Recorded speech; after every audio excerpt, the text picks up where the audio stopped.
যখন বাড়িতে কোনো সবজি না থাকে তো আপনারা এটা বানিয়ে দেখতে পারেন। এই রেসিপিটা বানানোর কোনো ঝামেলা নেই, খুব সহজেই বানিয়ে নেওয়া যায়, তাও আবার খুব কম উপকরণ দিয়ে, আর স্বাদ হয় দুর্দান্ত। তো চলুন বেশি দেরি করবো না, শুরু করছি আমার আজকের এই সহজ রেসিপি। হ্যালো ফ্রেন্ডস, আমি বিনা কুকিং ভিডিওতে আপনাদের সবাইকে স্বাগত।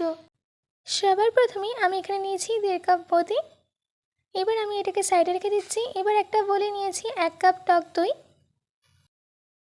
1/4 কাপ বেসন, 1 ছোটো চামচ লঙ্কা গুঁড়ো, 1 ছোটো চামচ হলুদ গুঁড়ো, 1 ছোটো চামচ নুন। এবার এই সব কিছুকে ভালো করে মিশিয়ে নিতে হবে।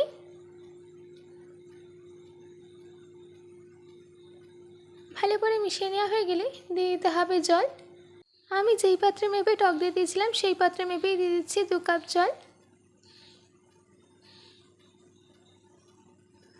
আবারও ভালো করে মিশিয়ে নিতে হবে। ভালো করে মিশিয়ে নেওয়া হয়ে গেছে, এটাকে সাইডে রেখে দিচ্ছি। এবার একটা কড়াইতে দিয়ে দিচ্ছি কুকিং অয়েল 3 চামচ।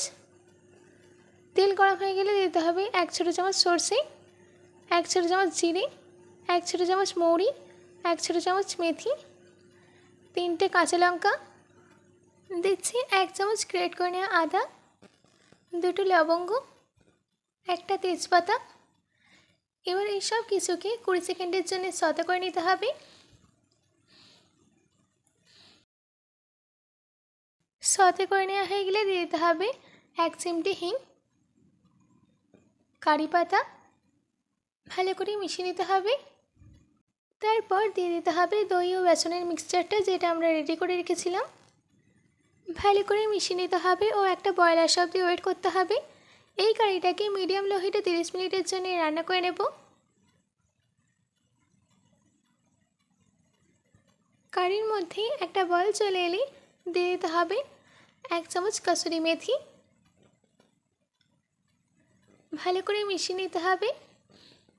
আধ ঘন্টার মতো এই কারিটাকে রান্না করে নিয়েছি। এবার আমি এর মধ্যে দিয়ে দিচ্ছি বোঁদে। আমি এখানে 1.5 কাপ বোঁদে ইউজ করেছি। এবার বোঁদেটাকে একটু মিশিয়ে নিতে হবে। বোঁদেটাকে এই কারির মধ্যে দিয়ে বেশিক্ষণ রান্না করবেন না।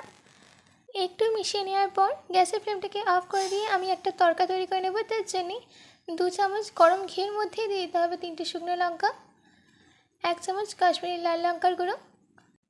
ভালো করে মিশিয়ে নিয়ে এই কারির মধ্যে তরকারিটাকে দিয়ে দিতে হবে। তারপর একটু মিশিয়ে নিতে হবে। বেশ ভালো করে মেশানো হয়ে গেছে। এবার গরম গরম ভাতের সঙ্গে এই বোঁদের কারিটাকে সার্ভ করে নেব।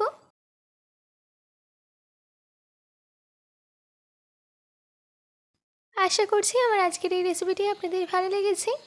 বাড়িতে এটি অবশ্যই ট্রাই করবেন ও কমেন্ট করে জানাবেন যে কেমন হয়েছে। আজকের মতো এটুকু, আবার দেখা হচ্ছে অন্য কোনো রেসিপি নিয়ে। ভালো থাকবেন, সুস্থ থাকবেন।